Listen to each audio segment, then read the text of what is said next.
ಶ್ರೀನಿವಾಸ ಶ್ರೀ ವೆಂಕಟೇಶ. ಕಲಿಯುಗಕ್ಕೆ ಪ್ರಾರಂಭ ಆದ ಸಮಯದಲ್ಲಿ ಶ್ರೀನಿವಾಸನು ಬಂದು ಎಲ್ಲಿ ನಿಲ್ಲಿಸಬೇಕು ಅಂತಕ್ಕಂಥ ಸಂಕಲ್ಪ ಬರುತ್ತೆ. ಶ್ರೀನಿವಾಸನು ಕೂಡ ಹೊಸ ಸ್ಥಳ ವೈಕುಂಠ ತಿರುಮಲ ಅಂದ್ರೆ ತಿರು ಅಂದ್ರೆ ಅದಕ್ಕೆ ಅಧಿಪತಿಯಾಗಿರ್ತಕ್ಕಂತಹ ವರಾಹ ಕ್ಷೇತ್ರ, ವೆಂಕಟಾಚಲ ಕ್ಷೇತ್ರ.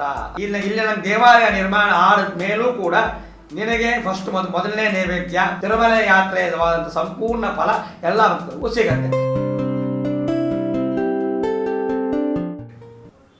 ಪ್ರತಿ ಯಾತ್ರಾ ಸ್ಥಳದಲ್ಲೂ ಕೂಡ ಅದರದ್ದೇ ಆದಂತಹ ಒಂದು ವಿಶೇಷತೆ ಇರುತ್ತೆ.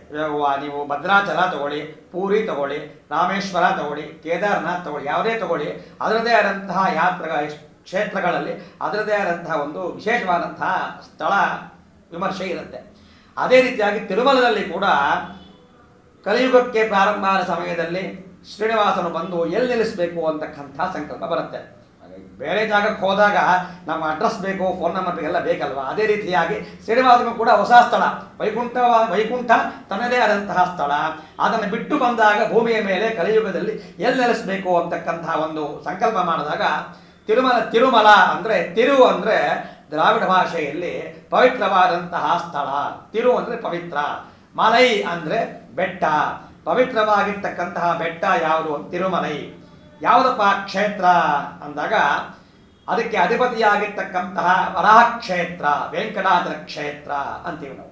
ವರಾಹ ಕ್ಷೇತ್ರಕ್ಕೆ ಅಧಿಪತಿ ಯಾರು? ವರಾಹಸ್ವಾಮಿ. ಸೊ ಅವನದೇ ಆದಂತಹ ಜಾಗದಲ್ಲಿ ಶ್ರೀನಿವಾಸನ ಬಂದು ನೆಲೆಸಬೇಕಾದ್ರೆ ಯಾರ ಜಾಗ ಇದೆಯೋ ಅವ್ರದ್ದು ಓನರ್ ಪರ್ಮಿಷನ್ ಬೇಕಲ್ವಾ. ಅದೇ ರೀತಿಯಾಗಿ ಸ್ವಾಮಿಯು ವರಾಹಸ್ವಾಮಿ ಕೇಳ್ಕೊತಾನೆ, ಅಪ್ಪ ಈ ಥರ ಭಕ್ತರ ಸಂಕಟಕ್ಕೆ ಹೋಗಲಾಡಿಸೋದಕ್ಕೋಸ್ಕರ ಶಿಲಾಮೂರ್ತಿಯಾಗಿ ಈ ತಿರುಮಲೆಯಲ್ಲಿ ವೆಂಕಟಾಚಲ ಕ್ಷೇತ್ರ ವರಾಹ ಕ್ಷೇತ್ರದಲ್ಲಿ ನಾನು ಬಂದು ನೆಲೆಸ್ತೀನಿ. ಈ ಕಲಿಯುಗ ಅಂತ್ಯ ಆಗುವವರೆಗೂ ಕೂಡ ನಿನ್ನ ಕ್ಷೇತ್ರದಲ್ಲೇ ನಾನು ನೆಲೆಸಿ ಈ ಕಲಿಯುಗದಲ್ಲಿ ಎಲ್ಲ ಭಕ್ತರ ಸಂಕಟಗಳನ್ನು ಹೋಗಲಾಡಿಸ್ತೀನಿ ಅಂತ ಒಂದು ಮಾತನ್ನು ಹೇಳ್ತಾನೆ. ಆಗ ವರಾಹಸ್ವಾಮಿ ಏನಂತಾನೆ, ಆಗ್ಬೋದಪ್ಪ ಸ್ವಾಮಿ, ನಂದೇನಿಲ್ಲ, ಇಡೀ ಬ್ರಹ್ಮಾಂಡ ನಾಯಕ ನೀನು ನನ್ನ ಕೇಳಿದ್ರು ನಿಂದೇ ಕ್ಷೇತ್ರ, ಬಂದು ನೀನು ನೆಲೆಸ್ಬೋದು ಅಂತ ಮಾತು ಕೊಡ್ತಾನೆ.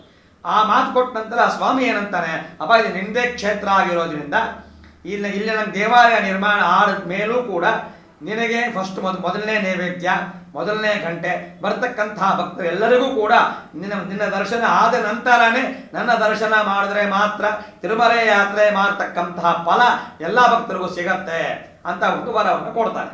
ಇವಾಗಲೂ ಕೂಡ ಅದೇ ವರದ ಅನುಗುಣವಾಗಿಯೇ ಎಲ್ಲ ಭಕ್ತರು ಕೂಡ ಮೊದಲನೆಯದಾಗಿ ವರಾಹ ಕ್ಷೇತ್ರದಲ್ಲಿ ವರಾಹಸ್ವಾಮಿಯ ದರ್ಶನ ಮಾಡಿ ತದನಂತರ ಶ್ರೀನಿವಾಸ ಸ್ವಾಮಿಯ ದರ್ಶನ ಮಾಡಿದ್ರೆ ಮಾತ್ರ ತಿರುಮಲ ಯಾತ್ರೆಯಾದಂಥ ಸಂಪೂರ್ಣ ಫಲ ಎಲ್ಲ ಭಕ್ತರಿಗೂ ಸಿಗತ್ತೆ. ಇದು ಸ್ವಾಮಿಯೇ ಸಾಕ್ಷಾತ್ ಶ್ರೀನಿವಾಸ ಸ್ವಾಮಿಯೇ ವರಾಹ ಸ್ವಾಮಿ ಕೊಟ್ಟಿರ್ತಕ್ಕಂಥ ವರ.